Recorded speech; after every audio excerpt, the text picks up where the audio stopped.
Hello, everybody. Welcome to the Homestand Show. Packed house once again. Albert Vartanian, James Sharman, Justin Pooni here. The Blue Jays didn't get a chance to play the second game of the series against the White Sox yesterday because it was completely flooded. I don't know if you guys saw pictures. The warning track, messy, completely flooded. So anyway, they're going to do a doubleheader today. First game starts at 5 p.m. I believe Jose Barrios on the mound against Lance Lynn, who's had a horrible season, leads the league in giving up home runs. So hopefully the Jays can hammer him tonight. Coming up on the show, though, we got Mike Wilner of the Toronto Star. He was there in New Hampshire for Manoah's second outing in the minors. As we all know, Alek Manoah will be starting on Friday against the Detroit Tigers for the Toronto Blue Jays, and I still can't wrap my head around that. I cannot wait to talk to him, just get insight into if he can tell us, did he see anything that would indicate that Manoah is ready to go in the majors once again? We should ask him also, like, when they found out the game was rained out, like, what did Mike Wilner do? Oh, yes. If I was down there, I'd be like, yes, amazing. Right. Got the night off, had some fun. Absolutely. Yeah. I saw him tweet something out. He was working on an article, gave him more time. Oh, was he? That's boring. Wilner's a pro, man. I know he is. Wilner's going to come on the show. We'll talk about Toronto FC as well. We're a bit of a disaster. Paul Attfield of the Globe and Mail will join us to kind of break down what's happening, what's going to happen. And Paul's been covering this team since day one. Day one, and he saw it at its worst. Seen it all. We'll ask him whether this is equal to that. I think it is. Right. Also, the Homerun Derby bracket has come out. So we know who's going to be involved in the Homerun Derby. We do know that Vladimir Guerrero Jr. Is one of the contestants. Oh, perfect. You can see right there. Tough side of the bracket, though. He gets Mookie Betts, which is a favorable matchup for Guerrero. But then he's got to follow that up with a matchup against Julio Rodriguez or Pete Alonso. Pete Alonso going for his third Homerun Derby. Last guy to do that, by the way? Ken Griffey Jr. This one going down in Seattle. Only eight people doing that. Yes, just bracket. Is that less than usual? No, they did the same thing last year. Yeah, $1 million prize, by the way. That might convince me to not concern myself about my swing. Yeah, I mean, just get out there. Vladdy needs to hit some bombs. But a lot of the discussion on social media right now is what is the best All-Star event currently? And I think, for me, Homerun Derby is the top of the list. In any sport?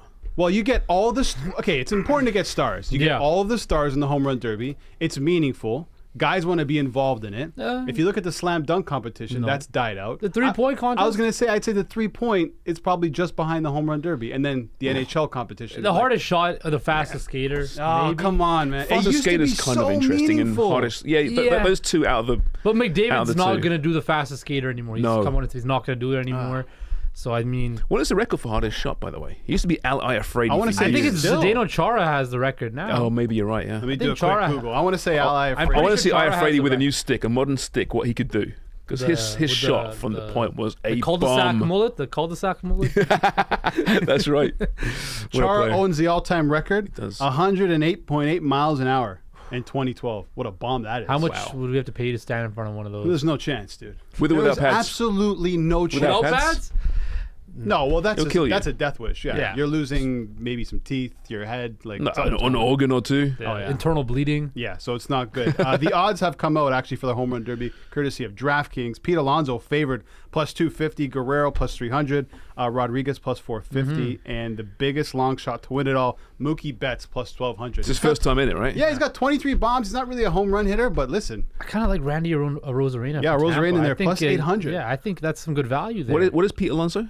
Pete Alonso's a favorite at plus 250. Plus 250. Still, I think the way to go about it, and I was talking to producer Sean about this, is you bet maybe Luis Robert on the other side of the bracket. It's favorable, and then you hedge in the final against whoever it is, Pete Alonso. Yeah, Julio, it's his home ballpark. Yeah, it's Safeco Field too. It's going to be good. It's actually T-Mobile Park. Oh, yeah, that's right. See, I'm old school. I go Safeco, Air Canada Center. Skydome. We were just watching the Leafs against the Red Wings, 1993 playoff series. Yes, I walk Nikolai Boroshevsky. Yeah. I walk into the office and see Bob Probert on the TV. What's going on here? Well, that I remember that well. You don't. No. You born? Was not born. You weren't born. What year were you born? I was born in 1996. Wow. That's insane. 93 though, because that was a huge surprise because Detroit was just dominating, and the Leafs, I believe, snuck into the playoffs, and it went to 7 games, and Bob Rouse to Nikolai Boroshevsky for the winner. It was absolutely incredible, and that's how that was the moment I fell in love with the Leafs. Actually, was that a first round playoff? Oh, really? Series? Yeah, it was that year in that series. That's an all timer. Was that the year they lost to Gretzky? Yep. Yeah, unfortunately. Yeah, and the year after it was your Vancouver Canucks. Yes, the Canucks. They knocked and then who out. lost in the final? But at least they beat the Leafs. Isn't that when Messier made the guarantee? That was a Messier guarantee. I think it was, with yeah. the Rangers. I remember watching that game, sitting on the floor with my dad watching that game. That's one of my moments. Like, you have those core memories when you're a kid? Yeah. It's sitting down watching the Rangers win the Stanley Cup. I was actually happy for the Rangers. Leafs 94. fan. No to Leafs fan. But See, that's why we don't. Canucks fans don't like people outside of Vancouver. Why? They cheer against us. Well, it was funny. they cheer again. I said I'm happy that they won. I would have been happy if the Canucks won. I love Pavel. Were you happy with the Russian Rocket? Were you happy in 2011 when they lost? I like the Blackhawks, the Bruins. I didn't mind the Bruins win. So you're a Leafs fan that said you like the Bruins. Dude, I like good hockey. Sure. I like good hockey. Sure. That's just how it is. Okay. I was doing some research, speaking of the Canucks and Messier, Yes. right, about the worst signings ever, right? And the whole Messier to Vancouver, and how he took Trevor Linden's number. No, he the took captaincy. Trevor Linden's C, yes. And he took the number, which was retired from a guy that had died. Yes, so Wayne Mackey. Not a great way to start the wasn't. relationship with the fans, and never caught on, did it? No, if you go to Vancouver to this day and you poll people who's the most hated Canuck of all time, Mark Messier would win a landslide. People hate Mark Messier. The franchise was like the franchise is in the you-know-what right now, but it was even worse back then when Mark Messier was the captain for the Canucks. Why was that worse, though? Because the team was horrible. They had McGillney, Bure, Messier. Oh, yes, that's right. And they couldn't win anything. This sounds familiar, actually. Now you mention There it. you go. Yeah. The Canucks had some all-time bald hockey players, by the way. Bald. Messier and Sundin. Right down to the wood, fantastic players. Yeah, that's true. I might go Messier one day. You never know. Or Sundin. Just take it off. Why Go not? with it. Just a shot. Give it a shot. Give it a we whirl. got 15 You could do it. I seconds think you could left. do it, actually. You got a nice shaped head. Oh, thank you. I appreciate that. Okay, coming up after the break, we're going to chat. How about one big Best move? bald guys in sports. Yeah, we'll chat best bald guys in sports. No, one big move each Toronto franchise should make. We'll discuss that after the break.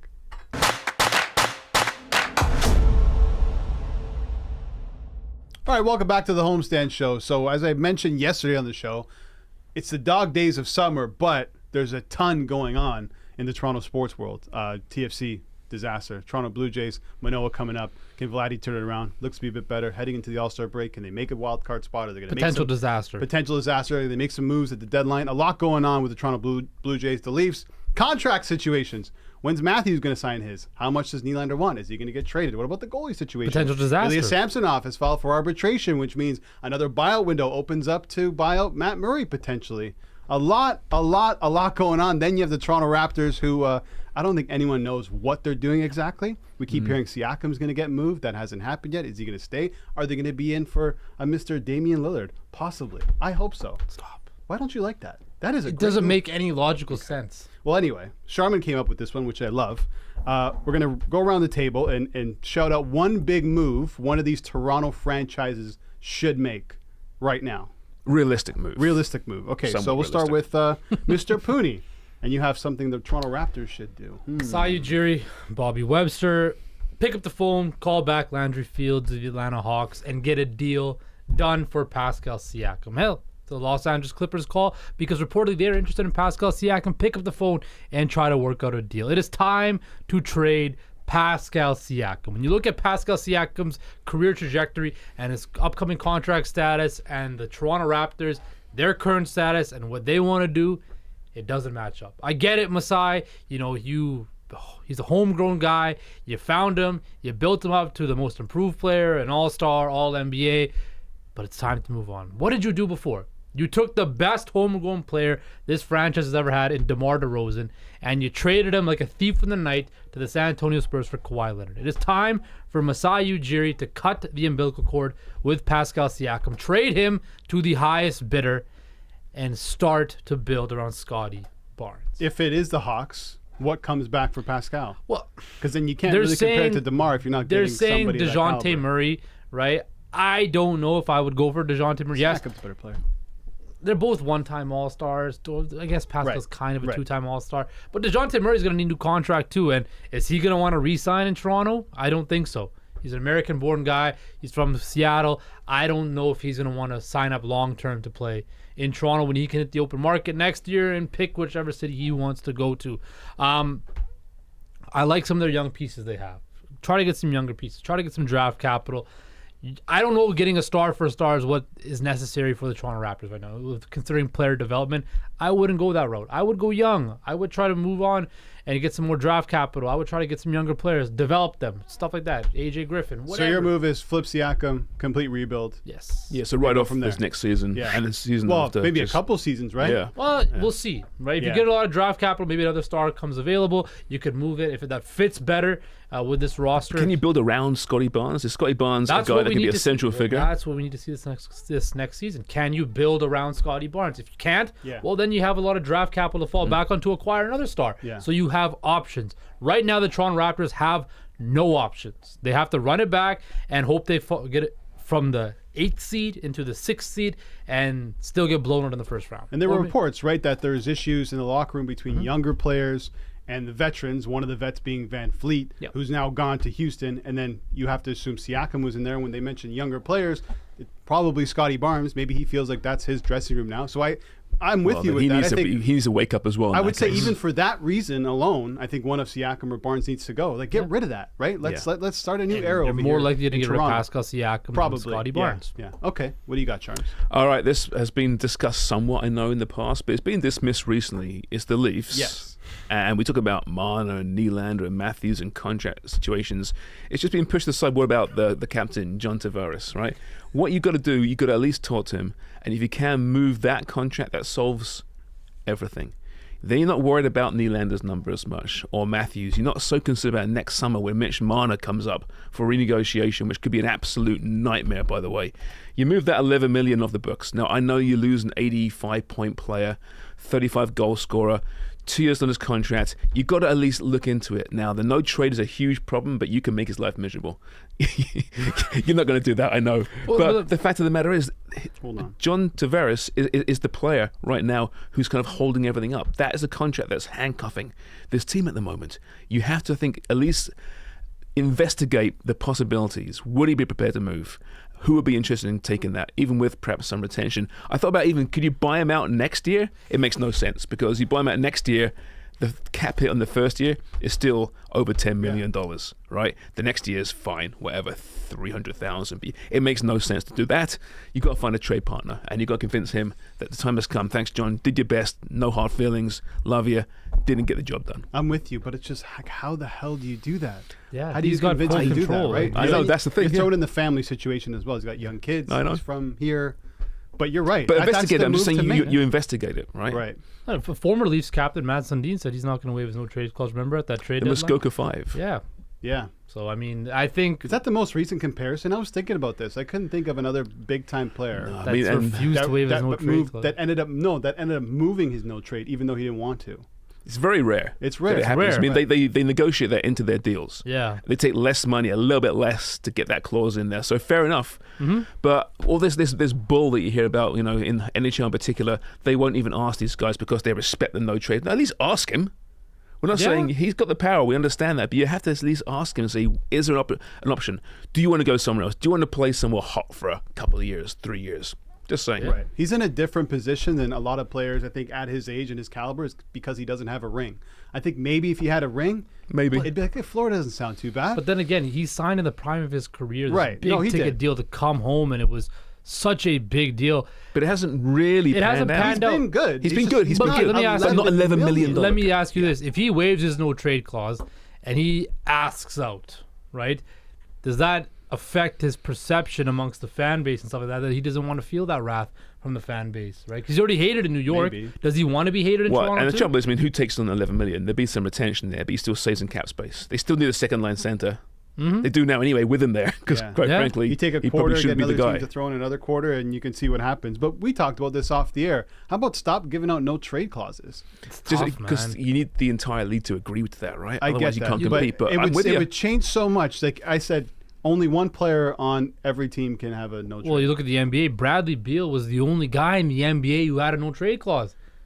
It's crazy. Not LeBron James, not Steph Curry, not but NBA, Dame. the players have the power; they get more money. In the NHL, the owners rule the roost there, right? Mm-hmm. And that's what CJ told us this week. In this last CBA, the owners with the hard cap, they own it, so they have to give something back. And that is a no movement clause and no trade clause, unfortunately. That would save Brad Treliving a lot of headaches, I think, if he got rid of that contract in Tavares. But then what if you're Nylander? Oh, they got this much cap space now. What can they do? And that's the problem, I know. Okay, let's just say, obviously hypothetical. They move Tavares somehow. They trade him. They get some whatever they get back, some assets, and now you got to sign Willie. Give him his 10. You give him the 10. That was my question. Sure. Yeah, here's the 10. Yeah. You still got 3 players making 10 plus. You get Matthews is 13.5. Mitch next year comes out screaming for 23. 15? Yeah, 23 a year. Yeah. Well, what number's Marner? 16? Yeah. There you go. Ask for 16 million. 16 million. If he gets like 120 points, and you No. might have a conversation, but I don't You know what the funny thing about no trade clause? You know Pierre Engvall on his new contract with the Islanders. You see that? Is that not the worst contract He's got in a recent full history? no trade for 2 weeks, and then it's a 16 team right after. And it's 7 years. Yeah. What's with the Islanders in these contracts? I don't know. It's a crazy. History of bad contracts. Rick DiPietro. Was it? Well, Sorokin's got 8, right? Yashin? Yashin, yeah. He's got the 13-year That's deal. right. Anyway, that's not good for the New York Islanders. Okay, mine is do whatever it takes. Masai Ujiri, Bobby Webster, MLSC, do whatever it takes to bring in Damian Lillard. Listen, it doesn't mean that this is going to happen, but you rarely get a player who wants to leave, who has a no trade, and you can do whatever you can to bring him in. No. Whatever it takes to go and get Damian Lillard, you got to at least sniff around and try and do it. His agent's telling teams don't trade for him. He's not going to be happy there. Well, Kawhi said the happy. same thing. Kawhi said the exact same thing. Kawhi had 1 year left on his deal. He could have been out of the town. Dame's got 4. Right. Listen, like I said, I don't think it will happen, but if I'm the Toronto Raptors, I give them the best package available. Scotty Barnes is in that package. Sure. See ya? Like you look at it. Okay, gone. Let's Then fill what are the you rest gonna? of the Then what are you roster. gonna do after you have Dame and a bunch of nothing else? No, well, you're gonna figure out after the case. Would you keep Siakam if you go him? No, see you later. Yeah, get out of Really? here. Even though it's a 1 year, basically 1 or 2 year deal with this guy. He's gonna be involved in the trade, I would think. You think so? I think so. Anyway, that's my take on it. Nah, All right, Scotty Barnes and Siakam? for this Send him. guy? Hey, just Dame Lillard against everybody else. Okay, coming up after the break, we're going to talk Toronto FC. So please stay tuned for that.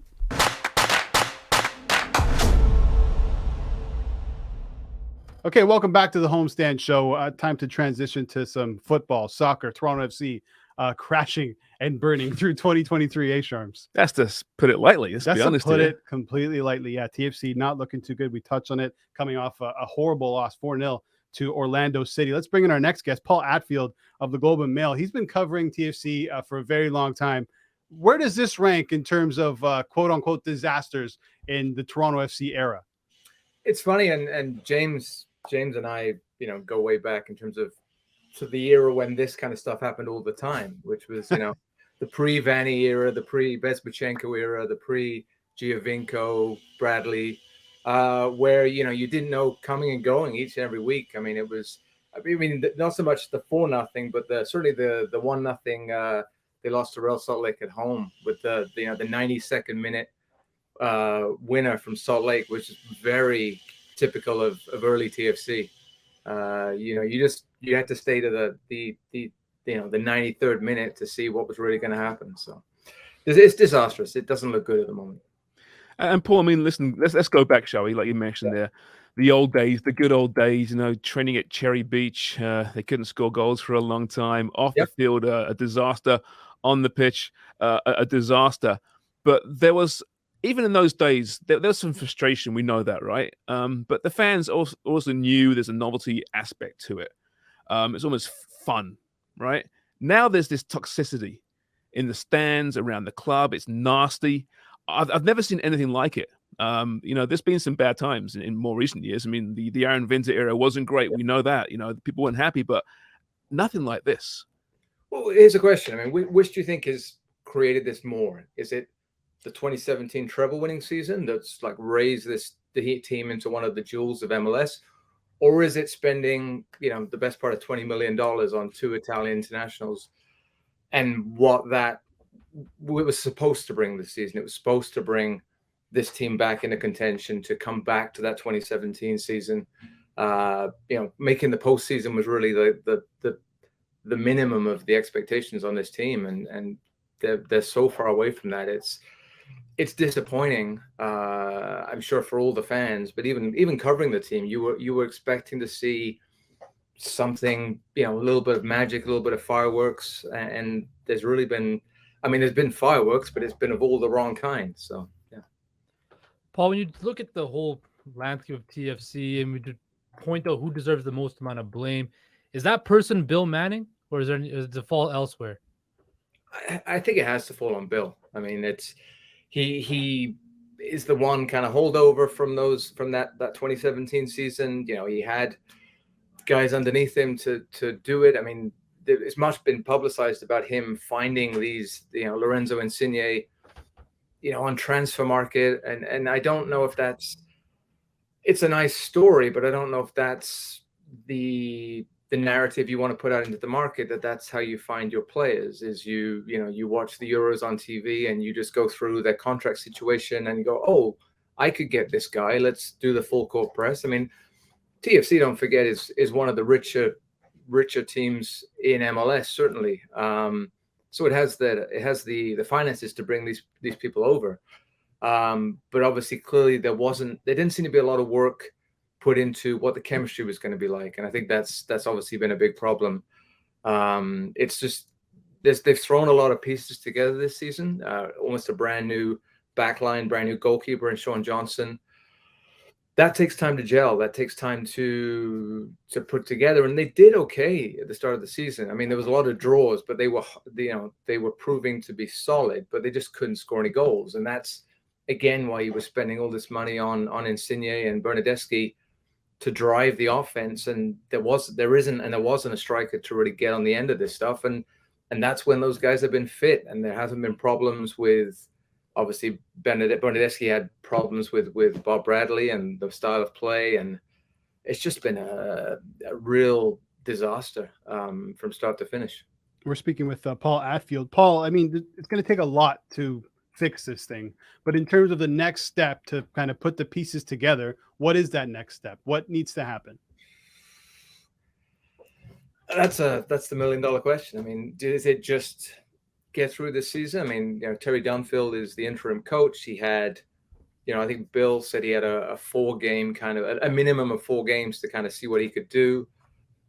Terry knows the club, obviously played for them. He's, I guess, trying to make his case to be, if not TFC's coach, a coach somewhere else at MLS level. So, you know, do they change again with 2 more games to go? You know, after Dunfield's done his apprenticeship, do they find someone else, bring him in? Is the season salvageable?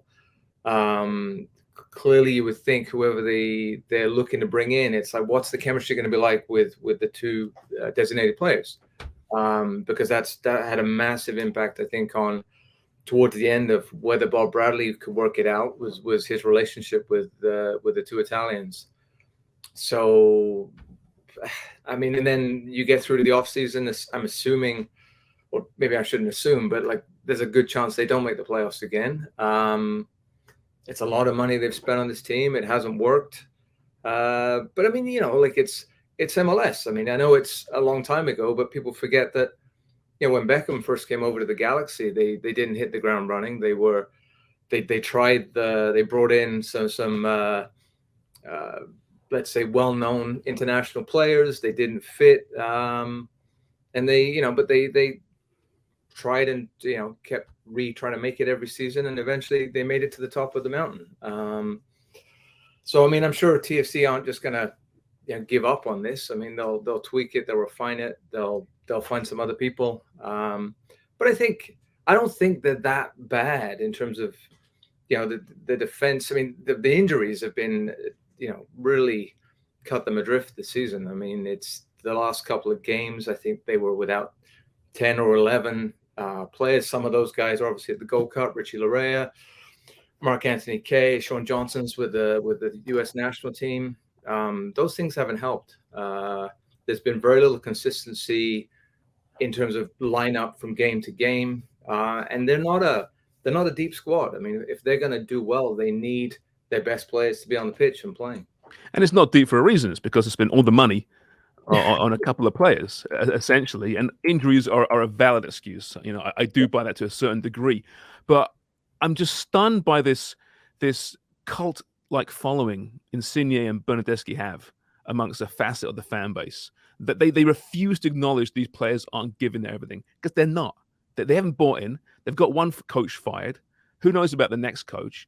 There's rumors right now about Insigne being linked with a move to Saudi Arabia, which would not surprise me in the least. Now, at this point, if I'm TFC, go right ahead, take him off our hands. I'm just stunned. Is there naivety in the fan base, Paul? a certain facet that they cannot look what's obvious right now, and that is that the two top guys making more money than anyone else in the league haven't got the job done. Yeah, I mean, I think you're absolutely right. I mean, you look at the return is, I mean, they both got 3 goals each. I mean, you look at TFC's top scorers is Insigne with 3, Bernardeschi with 3, and I think DeAndre Kerr has 3. I mean, you look at some of the other teams in the league, that doesn't get you very far. But I mean, even, Insigne missed the start of the season with injury. Bernardeschi, while he seemed to be bought into Bradley's program, was driving the offense. And then when he decided that he didn't really care anymore, it definitely took a step back. They went, I think, 400 plus minutes without scoring at one point. So this team needs goals, but those two players really have to bear a lot of the brunt of criticism. And I think that's fair. You were brought in for a reason. Maybe the league's not harder than they thought it was. Maybe, I don't know. I mean, maybe Lorezno Insigne saw what happened back at his old club in Napoli and has been in this kind of funk in terms of like, oh, I left at the wrong time. Maybe I should have a Scudetto at this point. I should be drinking my summers away on patios in Naples and, never having to buy a beer the rest of my life. I mean, I don't know. If I put myself in his shoes, I could imagine as a kid that grew up there, captain that club, that must be hard to, obviously he's pleased for the players he played with, but I think it must be a hard thing to get over that you missed out on something that, I mean, it happened first time in 33 years. It's not a regular occurrence. But that's a good point. I don't want to excuse him because, I mean, for that amount of money, you have to understand that you're looked upon for your skills to bring goals, assists, flair, leadership. I remember a game earlier this season. They played New York City. They won the game, but New York City seemed to have this defensive philosophy, which was just, we're gonna defend you at the edge of the penalty area, and you can have all the wing you want, but you can't hurt us from there. And when Insigne doesn't really want to like press and drive the play, I mean, we've seen how good he can be. Like at the end of last season, when he was kind of had the bit between his teeth, was driving the offense, driving the attack, scoring some goals, setting things up, was really the heartbeat of this TFC team. And without the heartbeat, the rest of it just doesn't operate. Yeah, that's a frustration, right? We know how good they can be. And I think you nailed it with the whole Napoli scenario. I think it's got to be devastating in a strange way to see that this team that you captain, that you bled for so many years, the next year, not only did they win the Scudetto comfortably, but the guys that replaced you were absolutely incredible and played so well, and you're quickly forgotten. That can't be easy for a footballer. So I think it's a really valid point. Yeah, it's easy to forget, right? It's easy to forget the human element of players. That's why I love that point that you made, Paul. Unfortunately, we're running out of time, but we really appreciate you coming on here. Thank you. No problem at all. Thanks, guys. Thank you. Paul Attfield of the Globe and Mail with some fantastic insight on the Toronto FC. But yeah, I never thought about that. And listen, people say, oh, well, he's making all the money, and I get that, and he should be professional, but he's still a human being, right? Totally. And it's got to take a toll, I think. Yeah. Seeing that happen. Same thing happened to DeMar DeRozan when the Raptors won the title, right? He openly said that, it did bother me. Of course, you have to feel the that, next right? year they win the title, and the guy that I was trading for was the Finals MVP. Okay, coming up after the break, we got Mike Wilner jumping in to talk some Blue Jays. He was on location to see Alek Manoah pitch for the New Hampshire Fisher Cats. He also had him on his podcast and got some incredible insight. So you want to hear that coming up after the break.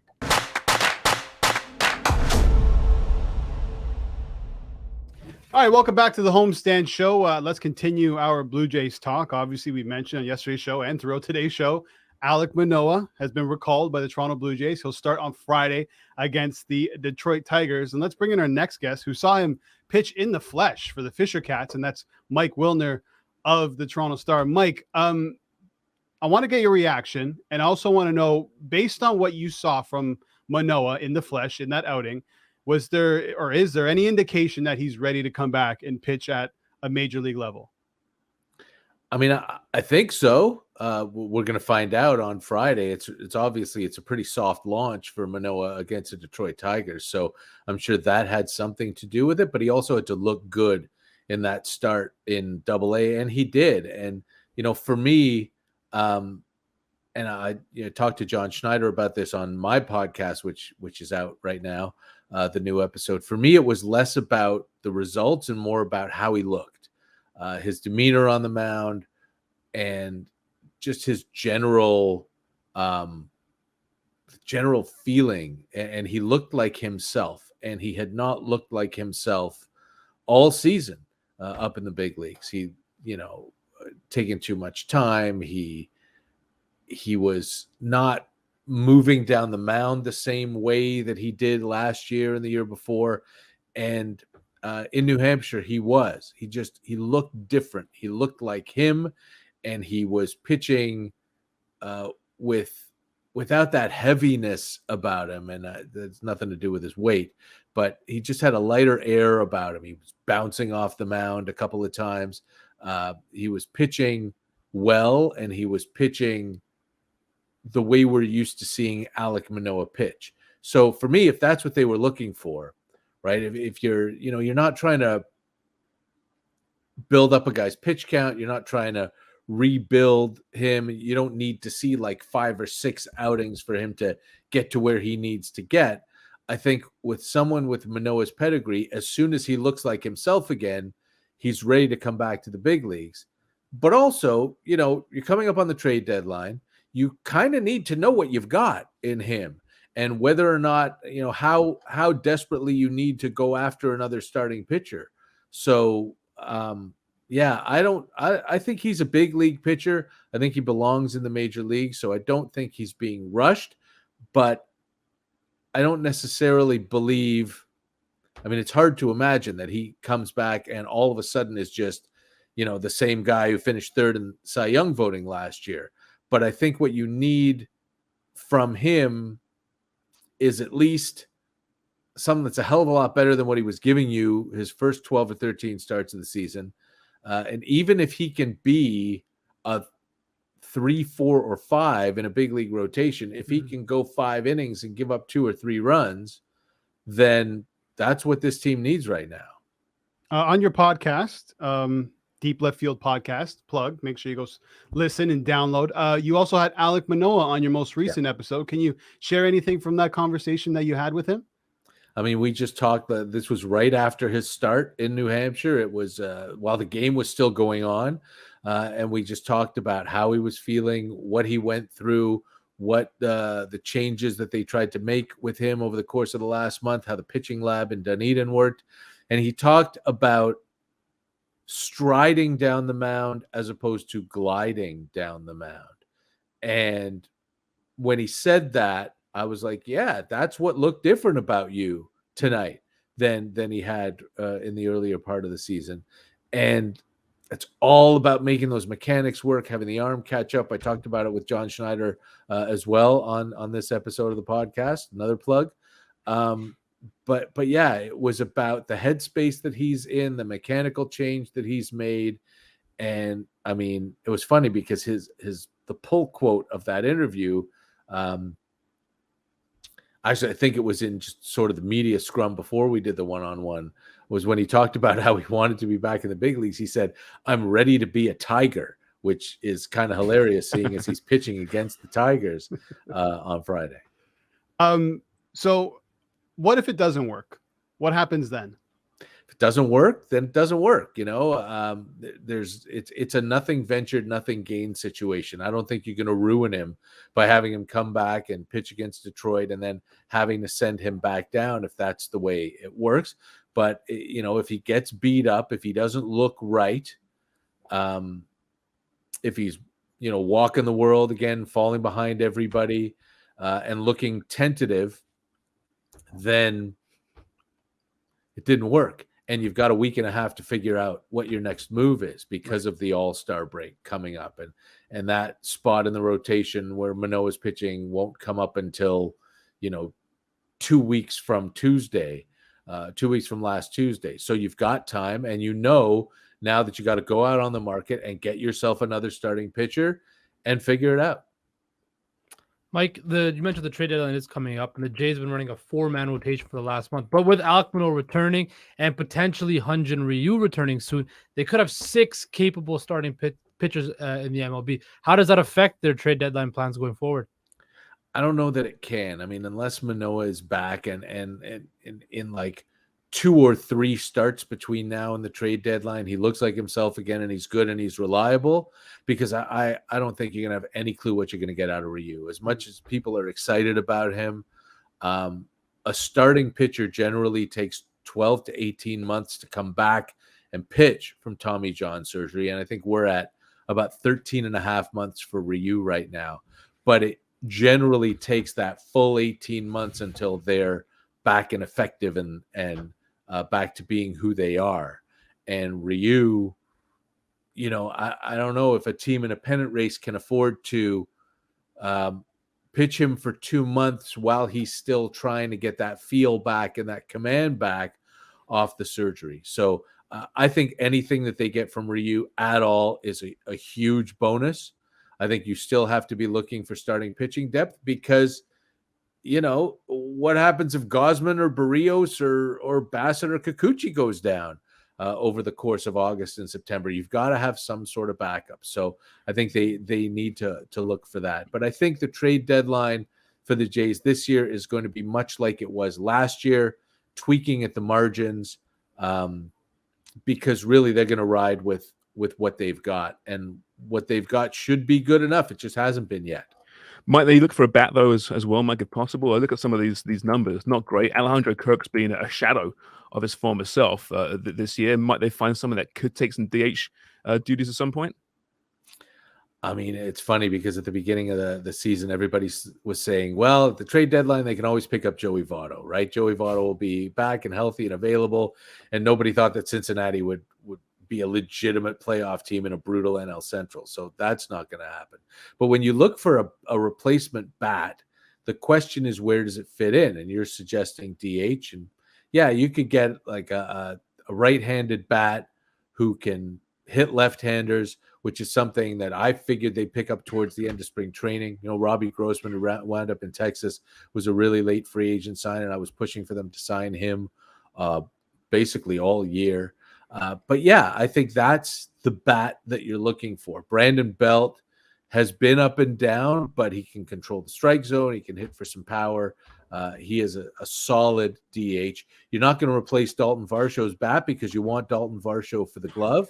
You're not going to replace Matt Chapman's bat because you know what's in there and you want Matt Chapman for the glove. So there are very limited places for this team to improve offensively. A really, you know, a lefty masher DH would be a place you could look for sure. And we're speaking to Mike Wilner, host of Deep Left Field podcast. On that Deep Left Field podcast, we'll see how many Deep Left Field plugs we can get into this little segment here with Mike Wilner. You had Bo Bichette on, who I think outside of Shohei Ohtani, you can definitely put him in the conversation, at least for the first half of the season, in the AL MVP race. What do you think his ceiling is moving forward in his career? You know, it's interesting you ask, and I like that we didn't set this up ahead of time, because I've got a feature on Bichette coming out this weekend in the Toronto Star, and we talk about it on this episode of the podcast, comparing Bo Bichette, and I know it's baseball blasphemy, to Derek Jeter. Ooh. And suggesting that he is better and could wind up over the course of his career being a better hitter than Derek Jeter. Today, the Blue Jays are playing that doubleheader in Chicago, and if Bichette plays in both ends of the doubleheader, and there's no reason to expect that he won't, he'll be at 480 career games, which is the exact same number of games that Jeter had through the first 4 years of his career. So it's a really good basis for comparison. And at this point, Bichette's got more hits than Jeter, more than twice as many home runs, more doubles, better OPS, very close batting average. What impressed me is that Bichette's got a better line drive rate, a better opposite field rate, a lower ground ball rate than Derek Jeter. And, you know, for the people who are into the nerd stats, he's got more win probability added to this point in his career than Jeter had to this point in his career. It really is something. And I talked to a bunch of people on the team. I talked to Schneider. That's on the podcast this week as well. I talked to George Springer and Brandon Belt and Kevin Biggio and Kevin Gausman. All of them said the sky's the limit. They all used that exact quote. All of them believe that Bichette could very well wind up better than Jeter by the time his career is over. All of them talked about the crazy things that he can do with the bat that they can't even imagine doing. And, Ross Stripling was here last week when the San Francisco Giants were in town, and he faced Bichette and he got him out. But Stripling said, I've got to be honest, I have nothing to punch him out with. And it's the way a lot of pitchers feel. A lot of the Jays pitchers don't know how they would possibly get him out. Springer said that he's a right-handed, he's a left-handed hitter who bats right, which means he says he can hit the ball as hard to right field as left-handed pull hitters can, that Bichette gets hits on pitches that Springer wouldn't even think to swing at.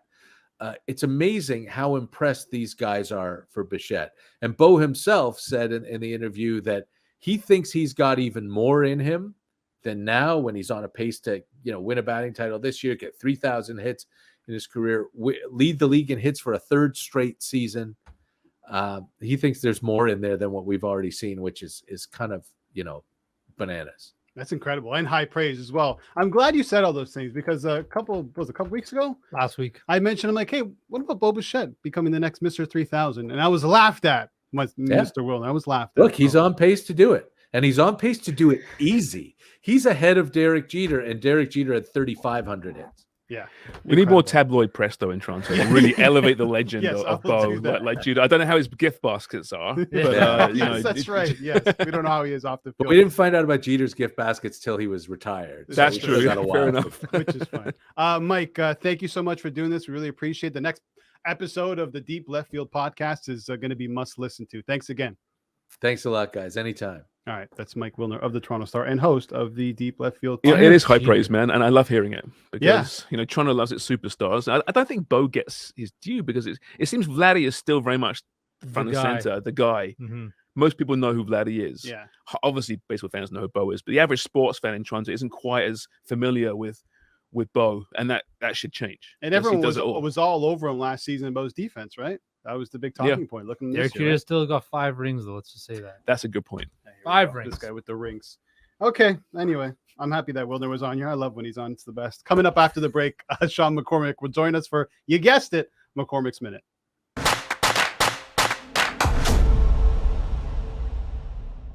Okay, welcome back to the Homestand Show. We've reached the end of the show, and thanks to our guests for hopping on today. Some great guests, as always. Mike Wilner bringing the heat, talking about Bo Bichette and high regard, high praise, huh? Derek Jeter, Manoah.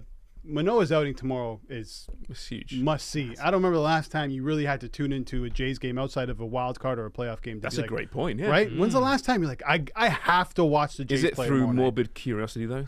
Yes. A little bit? Yeah. This car accident waiting to happen? Yeah. I want him to do well. Opposite. Yeah, I want to do well, but yeah, there's a small piece of me that's like, kind of want him to fail. I just want to see what happens. And listen, I want to see the guy succeed. I do. But I want to see what happens to the situation if he doesn't. Oh my God! I mean, a lot of fingers be pointed at Jays management. That can really carry us through the summer. We're going to have nothing to talk about. Let's just keep talking about Manoah and the Jays. Exactly. You want to talk about the best bald athletes of all time. And why should Bill Manning be accountable for Alek Manoah? Absolutely. Paul Attfield, fantastic Globe and Mail reporter with some dropping knowledge on TFC. Okay, let's get to it. Everyone's waiting for it. McCormick's Minute with Sean McCormick, rocking the beauty Eddie Bauer. Look at that tarp right now. What a sweet shirt. Hey guys. Did Mike Wilner happen to mention or see if Bo was going to hit 3,000 hits or not? It was brought up. Yes. It must surprise you didn't know. Yeah. Sorry, I was on. Producer Ellie was filling in for me today. Tune into his next podcast, the Deep Left Field. Yes, he has Bichette on. Manoah, I never miss an episode. Manoah and John Schneider. That's a get. That's a get, dude. That's really impressive. Wilner does not mess around. And he lends us his time, which, with a smile on his face, too. Yes. He seems to like you guys. He liked that we were playing Immaculate Grid right before he came on. No, he would. I'm sure he'd crush that, He said he crushed it today. I'm sure he did. Anyways, we got a minute left. I got the fleas. Oh, it's storming outside. All right, let's go with some picks today. Storming outside. Fleas? All right, we got the Miami Marlins and Yuri Perez on the mound tonight for the Cardinals. Miami Marlins minus 130. Let's hammer that one. That's my favorite bet of the night. Let's go with the Texas Rangers to beat the Boston Red Sox. It's Cutter Crawford on the mound for the Red Sox and Nathan Eovaldi, a dark horse for the Cy Young, on the mound for the Rangers. And then let's take the Orioles to beat the Yankees because Luis Severino sucks, and that's Okay. my analysis on that. Why'd you say you have fleas? What's the rain like Oh, outside? I just had an itch, so I don't know. I got fleas. I got worms. I got worms. I'm all over the Marlins today too. I think they sweep. So Better movie, Dumb or Dumber or Wedding Crashers? Wedding Crash. Wedding Crash. No, Dumber Dumber is not that funny. Overrated. Dumber. It's funny. Put it on a T-shirt. How much time we got? No, I said left? Dumber. 10 seconds. Yeah, I said Dumb or Dumber. We'll be back tomorrow with more Homestand. So 10 without Justin Pooni, he's on vacation. So Vacation. sayonara, buddy.